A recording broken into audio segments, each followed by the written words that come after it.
जगद्वन्द्य अवधूत दिगंबर दत्तात्रय गुरु तुम्हीच ना। अनन्य भावे शरणागत मी भव भयवारण तुम्हीच ना।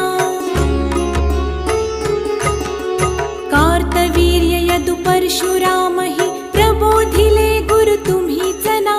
स्वामी जनार्दन एकनाथ तरी कृतार्थ केले तुम्हीच ना। नवनारायण सनाथ करुणी पंथ निर्मिला तुम्हीच ना। मच्छिंद्रादि जति प्रवृत्त केले जन उद्धारा तुम्हीच ना।